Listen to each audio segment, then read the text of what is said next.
Don't forget to like the video, share your thoughts in the comments, and subscribe to stay updated with our latest stories. The scent of lavender and old wood always greeted me at Serenity. Now yoga, a comforting aroma that usually managed to untangle the knots in my shoulders before I even unrolled my mat. I'm Eleanor, by the way, 53, if we're counting, though most days I feel like a patchwork quilt of ages, a bit of sassy 20-something here, a dash of sensible 40-year-old there, and an increasing amount of, where did I put my glasses? The studio, with its polished floors and sun-drenched windows, was my sanctuary, a place where the creaks in my joints felt more like a gentle protest than a full-blown rebellion. That particular Tuesday, the class had been especially challenging. A new instructor, all youthful enthusiasm and pretzel-like flexibility, had guided us through a series of poses that left me feeling wrung out, but surprisingly clear-headed. As I was toweling off, feeling that pleasant post-yoga buzz, my phone, tucked away in my bag, vibrated with an apologetic tune. It was my friend Carol. "Oh, Eleanor, sweetie, I am so sorry." Her voice crackled, a familiar whirlwind of chaos and affection. The car, it just decided to impersonate a very expensive, very stationary lawn ornament, right in the middle of the grocery store parking lot. I'm stuck, and I know I was supposed to pick you up. I leaned against the cool wall of the studio's reception area, a smile playing on my lips despite the inconvenience. Carol's car escapades were legendary. "Don't worry about it, Carol. These things happen. Is the ice cream melting? That's the least of my worries right now, honey. But you, how are you getting home?" "I'll manage," I said, already mentally scrolling through my options.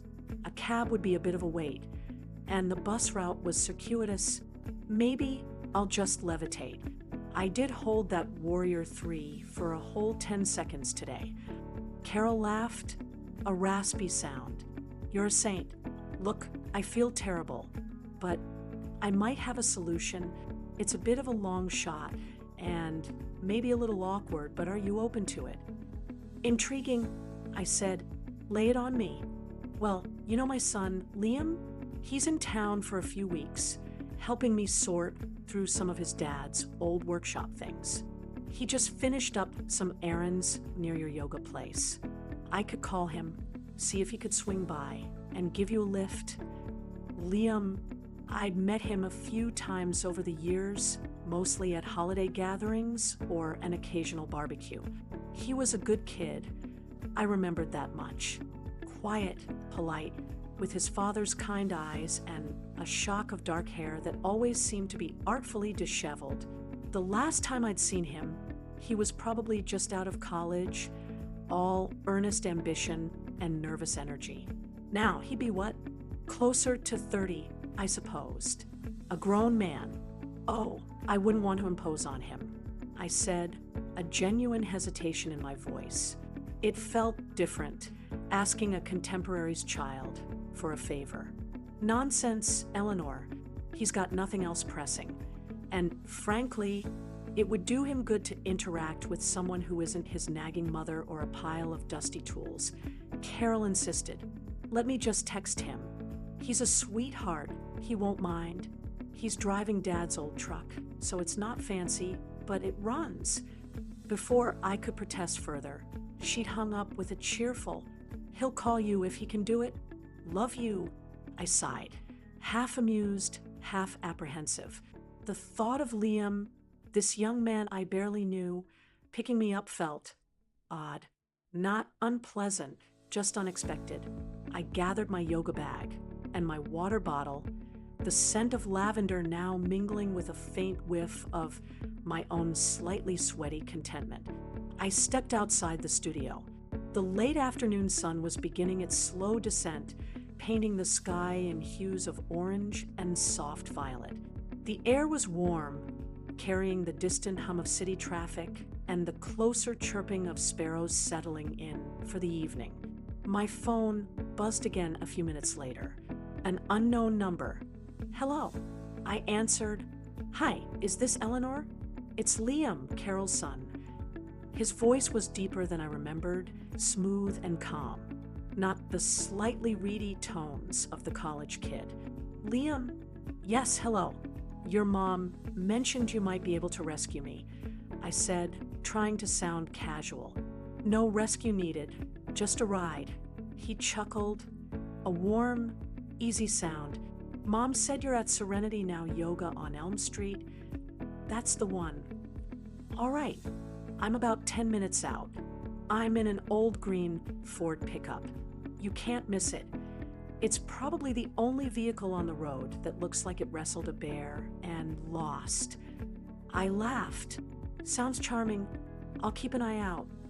True to his word, about 10 minutes later, a decidedly characterful dark green Ford F-150, the kind with a patina of age that bespoke years of honest work, rumbled to a stop in front of the studio. It wasn't battered, more seasoned. The driver's side window was already down, and Liam leaned across the bench seat, offering a smile that was instantly familiar, yet matured. His dark hair was still artfully messy, but now there were a few threads of silver at his temples, catching the light.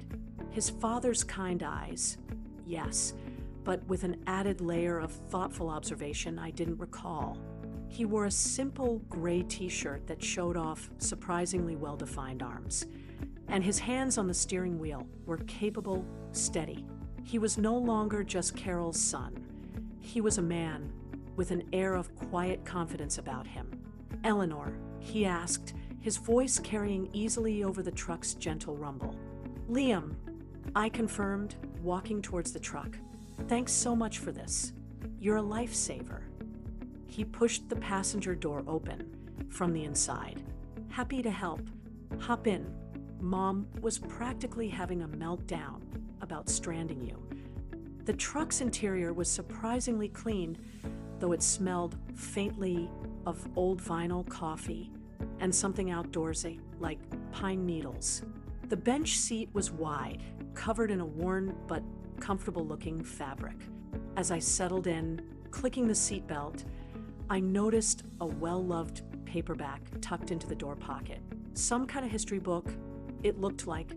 "So," I began, as he pulled smoothly away from the curb, "Your mom mentioned you're in town helping with your dad's workshop. That's a big undertaking." His father, David, had passed away a couple of years ago. A kind, steady man, much like Carol was effervescent. Liam nodded, his gaze focused on the road, but his expression softened. "Yeah, it is. Dad was a collector of many things." He smiled faintly, mostly tools and half-finished projects. "It's a bit like an archaeological dig, trying to figure out what he was planning with some of it." "I can only imagine," I said. "David was always tinkering." "He was," Liam agreed, a note of affection in his voice. "It's good to be going through it, though feels like I'm having a very long, quiet conversation with him." His words struck a chord, that unexpected depth, right there in the first few minutes. I'd anticipated small talk, polite inquiries about my yoga class, maybe comments on the traffic. But this felt different, more real. "That's a beautiful way to put it," I said softly. He glanced at me then, a quick, appraising look, but friendly. "Mom said you always understood Dad's quieter side." "I think quiet people often have the most interesting things to say," I replied. "They just choose their moments." He smiled again, a genuine, unhurried smile that crinkled the corners of his eyes. "Well, hopefully I won't be too quiet or too talkative. Mom also said I should be on my best behavior." I chuckled. "Oh, Carol, she worries. Don't mind her. Just be yourself." "Where are we headed, by the way?" "I live over on Maple Drive, near the park." "Maple Drive, got it." He signaled for a turn. "So, how was yoga? Did you achieve enlightenment? Or just a good stretch?" The question was light, teasing, and I found myself relaxing into the worn seat of the old truck, the initial slight awkwardness fading away like the evening light. This wasn't going to be so strange after all. In fact, I had a feeling this ride home might be more interesting than I'd bargained for. The old truck rumbled on, a steady, unhurried rhythm against the backdrop of the city winding down for the day. Liam drove with an easy competence, his hands resting lightly on the wheel. We fell into a comfortable silence for a few blocks, watching the familiar streets roll by. It wasn't an awkward silence, more like a pause between conversations, a chance to just be. I found myself observing him discreetly. There was a stillness about him, a self-contained quality that was quite different from the restless energy I remembered from his younger years. He seemed more settled in his own skin, carrying a quiet sort of gravity. So what do you do when you're not excavating your dad's workshop or rescuing stranded yoga enthusiasts? I asked, breaking the quiet. He glanced over, a slight smile playing on his lips. I'm a carpenter, actually. Custom furniture, mostly. Sometimes some restoration work on older pieces. Really?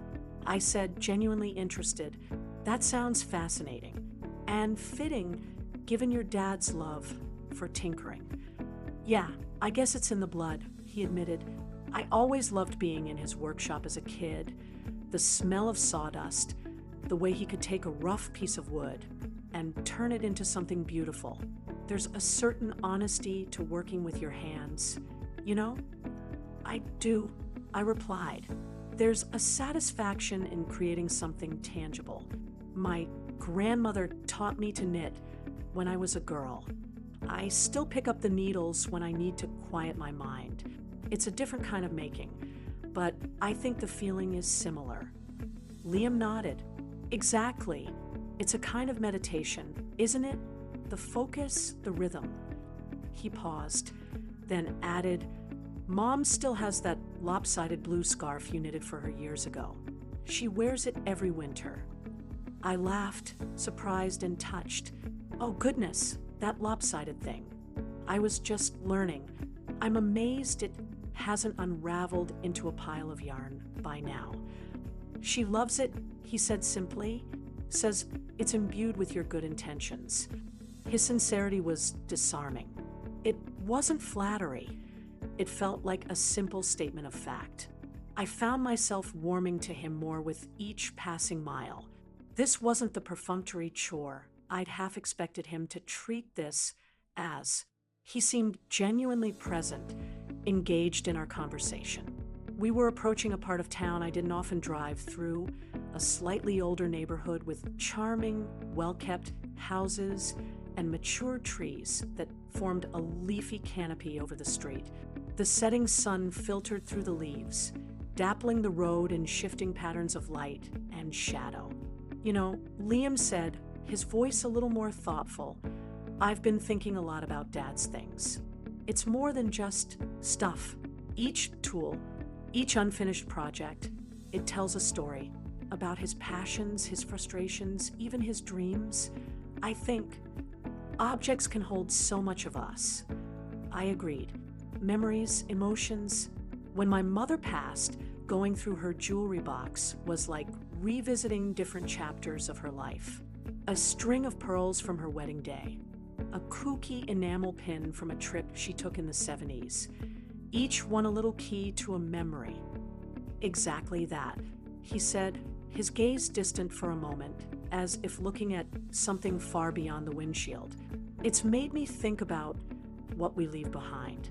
Not just the physical things, but the impact we have, the stories people will tell about us. This was getting unexpectedly deep. I found myself both surprised and moved. It wasn't every day you had this kind of conversation with someone you barely knew, let alone someone a good 20 years younger. There was no pretense with him, no attempt to impress, just an open, honest exploration of ideas. That's a profound thought, Liam, I said, and a heavy one to be carrying around while you're sorting through boxes. He gave a small, wry smile. Yeah, well, it beats trying to figure out why he owned 3 different, slightly broken hedge trimmers. I laughed, the sound easy and genuine in the cab of the old truck. Practicality has its place too. It does, he conceded. He then turned onto a street I didn't recognize. Mind if I take a slightly scenic route? There's a view I always liked around here, and the light should be just about perfect. Not at all, I said, intrigued. Lead on. The street climbed a gentle hill, the houses giving way to a small, unkempt park area. He pulled the truck over to the side of the road, beneath a large oak tree, and switched off the engine. The sudden silence was filled with the sound of crickets starting their evening chorus and the distant bark of a dog. This was one of Dad's spots. Liam said softly, his voice tinged with a quiet nostalgia. He used to bring me up here sometimes when I was a kid, just to look out over the city. He gestured towards the view, below us. The city spread out like a glittering tapestry, the lights just beginning to twinkle on as dusk settled. The sky above was a masterpiece of soft purples, pinks, and fading oranges. It was breathtaking. Oh, Liam, I breathed. It's beautiful. Yeah, he said, his gaze fixed on the horizon. He always said it helped him put things in perspective. All those little lights, all those lives, makes your own worries seem a bit smaller, somehow. We sat there for a few moments in comfortable silence, watching the day give way to evening. The air through the open windows was cool and fresh, carrying the scent of damp earth and distant wood smoke. There was a sense of peace in that old truck, a quiet understanding that flowed between us. Unspoken, yet deeply felt. It was more than just a ride home now. It was becoming something else, something I hadn't anticipated at all. A connection, perhaps, a shared moment of quiet reflection that felt surprisingly significant. I found myself thinking about my own life, my routines, the comfortable, sometimes predictable path I usually trod. There was nothing wrong with it. Not really. But this chance encounter, this unexpected detour with Carol's son, felt like a small, invigorating breeze ruffling a still surface. He was so young, yet he possessed a thoughtfulness, a quiet wisdom that seemed beyond his years. Or perhaps it was exactly of his years, and I just hadn't been paying enough attention to the generation coming up behind mine. Thank you for sharing this with me, Liam, I said, finally breaking the stillness. My voice sounded a little huskier than usual. He turned to me, his expression open, his eyes reflecting the fading light. Thanks for letting me. Sometimes it's easier to share these kinds of things with someone who's not right in the middle of it all with you. You know? I nodded. Do understand. A fresh perspective can be a gift. He started the truck again, the engine rumbling back to life, a familiar, comforting sound now. All right, Maple Drive, you said? Let's get you home before your ice cream melts. Oh, wait, that was Mom's problem, wasn't it? I smiled. It was, but the sentiment is appreciated. As we drove down from the overlook, the city lights growing brighter, I felt a subtle shift within me. The yoga class had stretched my body, but this unexpected journey with Liam was stretching my mind, my heart, in ways I hadn't even realized they'd needed. The conversation wasn't over, I sensed. There was more to explore, more to understand. In the shared space of this old green truck, the initial curiosity had deepened into a genuine interest, not just in him, but in the unexpected turns life could take, the surprising connections that could form when you least expected them. The streets we drove through now were more familiar, leading towards my neighborhood. The houses were similar in style, older, well-maintained. with gardens just starting to show their summer abundance. Liam navigated them with an easy familiarity, as if he'd driven these routes many times before, though I suspected he was mostly following memory or a good sense of direction. So, this carpentry work, I began picking up the thread of our earlier conversation. Is it something you always knew you wanted to do? He took a moment before answering, thoughtfully, not consciously. I don't think. I loved being around Dad's workshop, like I said, but when I was younger, I had all sorts of other ideas. For a while, I thought I wanted to be an architect, then a writer. I even flirted with the idea of being a park ranger at one point. He chuckled softly. I guess I was searching for something that felt real, meaningful. And carpentry feels that way to you? It does, he affirmed, his voice resonating with a quiet conviction. There's a directness to it. You take raw material and you shape it. You solve problems with your hands and your mind. And at the end of the day, you have something solid, something useful, hopefully something beautiful to show for your efforts. There's a very satisfying honesty in that process. I thought about my own career, years spent in an office managing projects, dealing with deadlines and emails. There were rewarding moments, certainly achievements I was proud of, but his description of his work sparked a faint wistfulness in me, a longing for that kind of tangible creation he described. I envy you that clarity. I admitted, sometimes in my line of work, things can feel so intangible. Memos and meetings and bottom lines.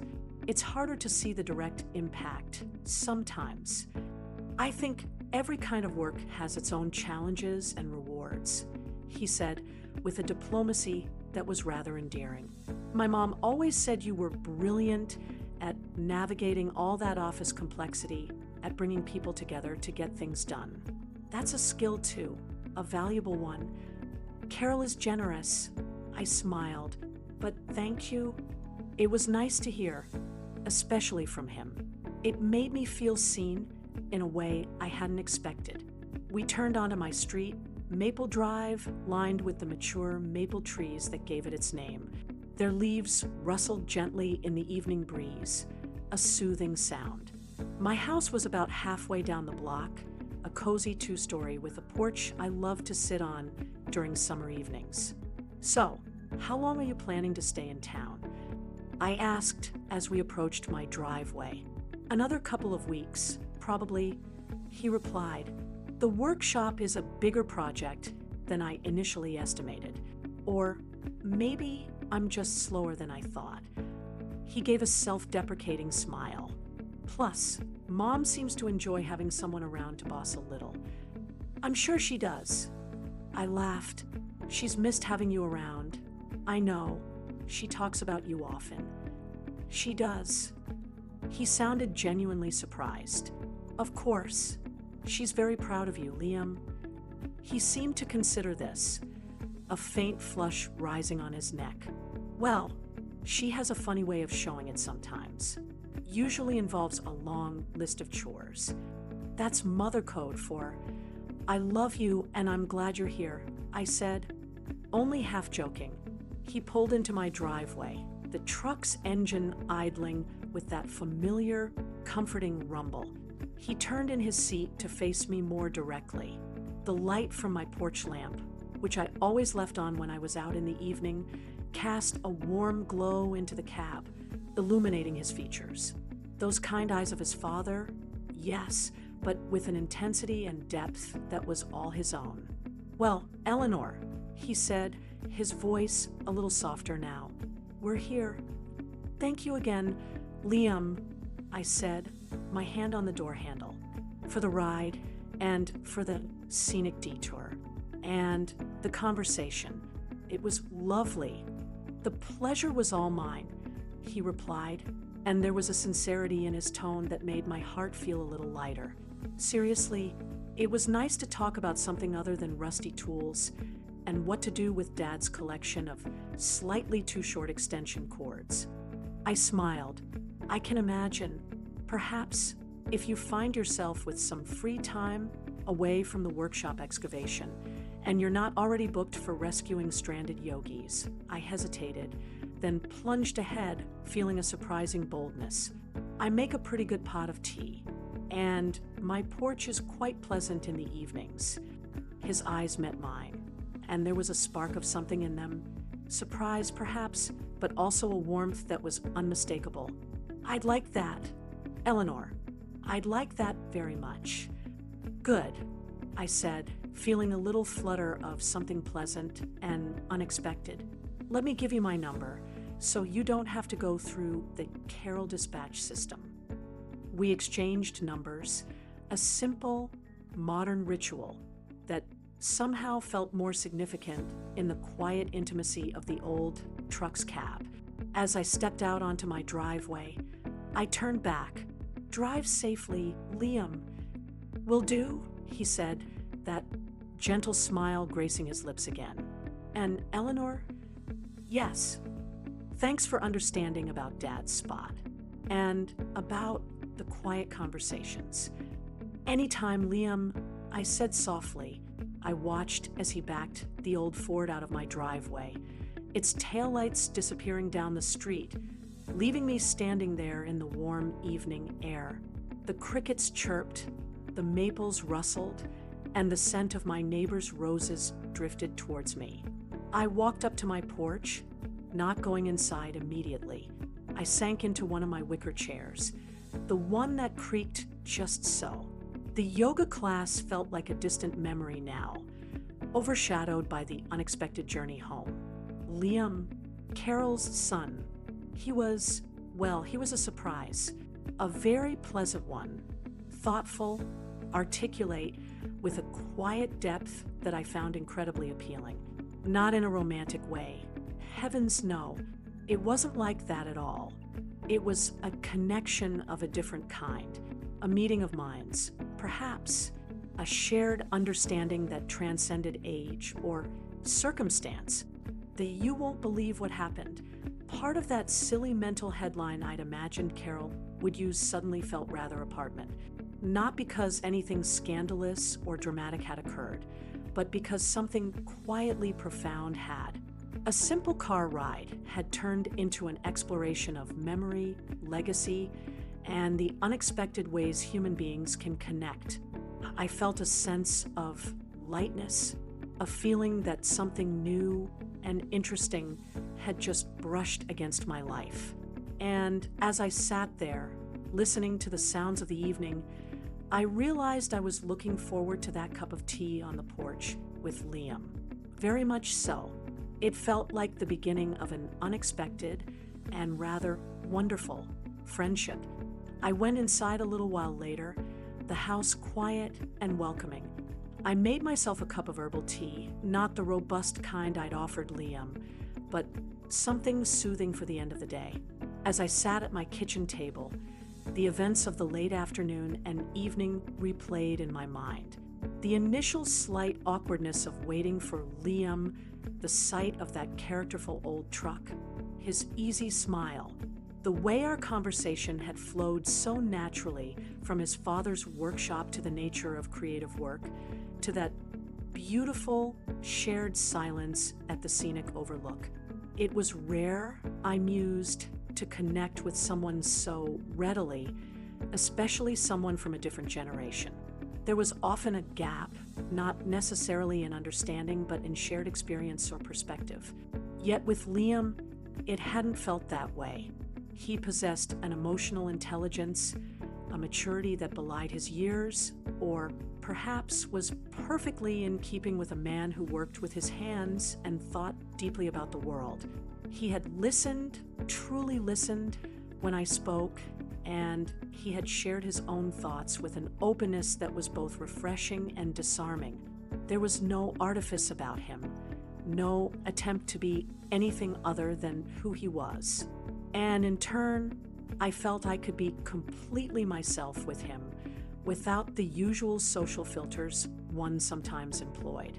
That moment at the Overlook when he spoke of his father and the idea of putting worries into perspective that had resonated deeply. How often had I let small anxieties consume me, forgetting to step back and see the larger picture? His simple act of sharing that spot and his father's wisdom felt like a gift, and my invitation for tea, it had been spontaneous, a genuine desire to continue the conversation, to nurture this nascent connection. His acceptance, equally genuine, had warmed me. It wasn't about age or him being my friend's son. It was about two people who had found a comfortable, interesting space in each other's company. I thought about personal discovery. I'd gone to yoga seeking flexibility and peace. And in a way, I'd found a different kind of opening, an openness to new connections, to perspectives that could enrich my own. Liam, in his quiet way, had prompted me to reflect on my own life, my work, the things I valued, not through any direct questioning, but simply by being himself and sharing his own journey. There was a subtle tension, too, not an uncomfortable one, but the gentle hum of something new and unmapped. What would this friendship, if that's what it was to become, look like?